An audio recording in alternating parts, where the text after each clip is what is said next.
Western Pacific 2027. Air Force One is flying across the night sky on its way to Guam. On board, the President of the United States is flying straight into the middle of a Taiwan crisis. To the outside world, it looks like just another routine diplomatic trip.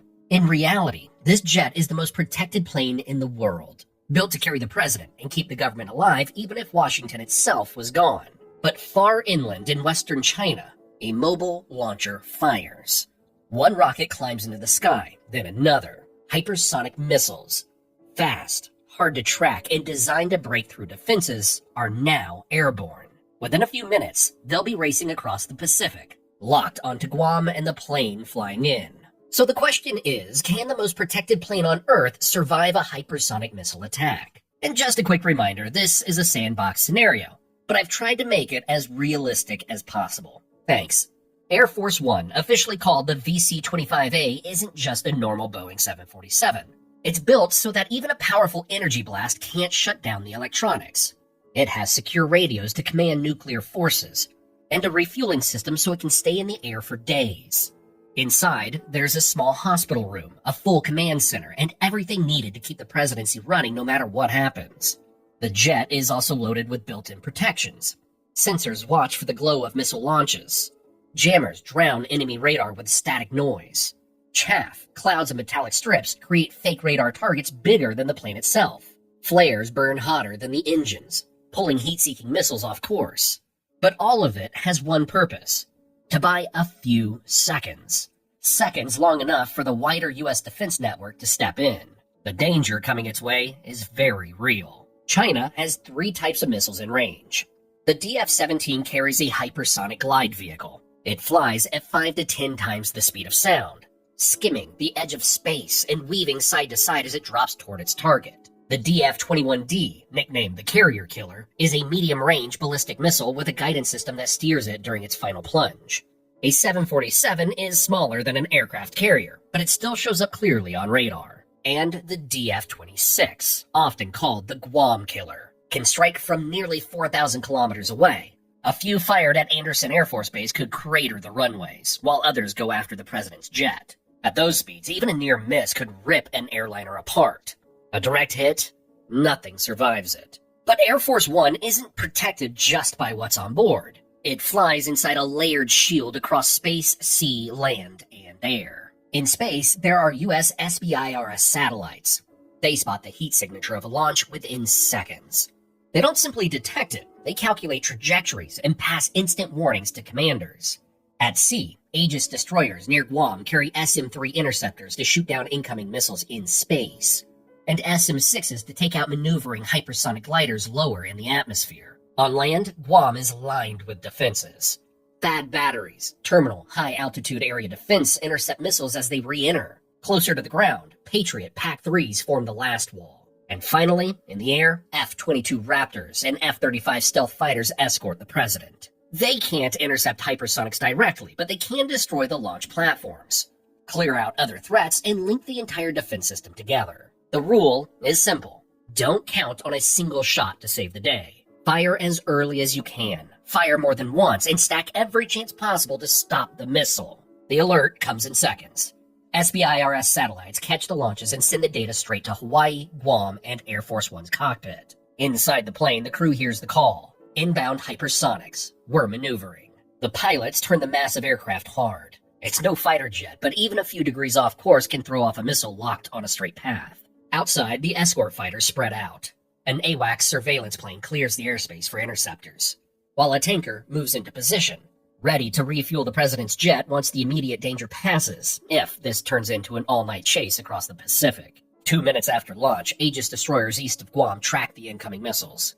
One missile shoots almost straight up into the sky, following a long curve. An ideal target for an SM-3 interceptor. The launchers fire, and interceptors shoot into the night sky. Another missile comes in lower, weaving side to side. That's a glide vehicle. 2 SM-6 interceptors fire upward, their boosters lighting the night. It's so fast and agile that hitting it is unlikely, but you fire anyway. Every shot is a chance to stop it. On deck, sailors watch their radar screens fill with blips.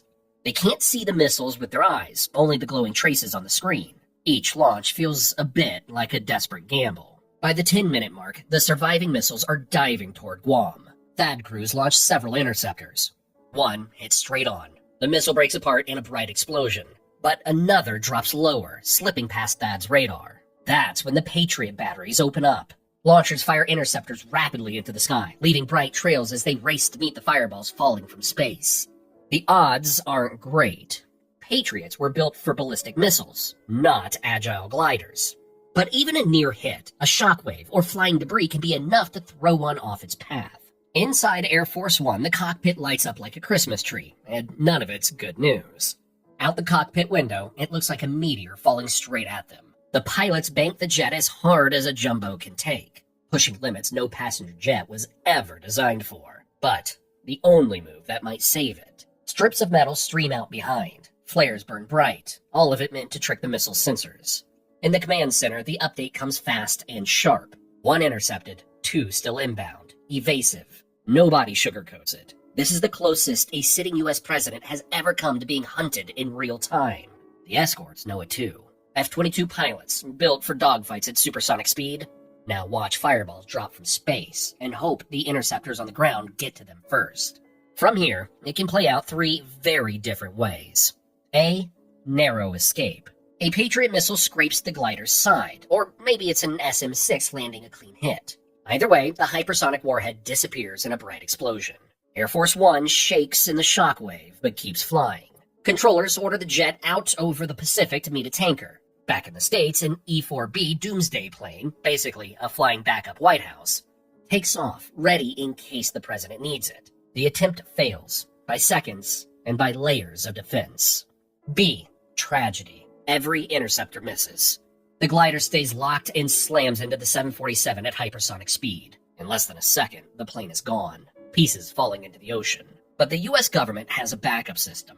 The vice president becomes president instantly. The nuclear football, the briefcase with launch codes, is destroyed. But another set is already with the VP. Strategic forces raise their alert, but control of the military never slips. The country takes the hit, but it stays standing. C. Damaged and desperate. The missile misses by only meters, but it's still devastating. Shrapnel rips the engine off, holes tear through the fuselage. The 747 drops fast, struggling to stay in the air. The crew calls an emergency descent, aiming for Andersen Air Force Base on Guam, if its runways haven't already been cratered by missile strikes. If Andersen is gone, the options shrink to smaller Pacific islands. Tinian, Saipan, or Wake, all old US airfields that could barely handle a crippled jumbo jet. Escorts tighten formation, tankers move to refuel, and the onboard medical team fights to keep people alive. Survival, but only by inches. Guam isn't just a dot in the Pacific. It's the front line of American power in Asia. Long-range bombers fly there, submarines dock there, tankers use it to keep everything fueled. If those runways are blown apart, even a surviving Air Force One might have nowhere safe to land, and that's the real danger. A missile doesn't even have to score a direct hit. Just forcing the president to stay in the air, hopping between tankers or shifting command to the E-4B backup jet, can throw the entire system into chaos. No matter how it plays out, whether Air Force One escapes, is destroyed, or barely limps away, the US government doesn't collapse. If the president makes it through, power keeps flowing without a pause. If the president is lost, the vice president takes over instantly. Nuclear codes are reset, orders keep moving, and the military stays under control. That built-in stability is its own form of defense. So, what scenario is most likely? If China launches dozens at once, defenses could be swamped. But that's not our scenario. We're talking about a small salvo, 2 or 3 missiles.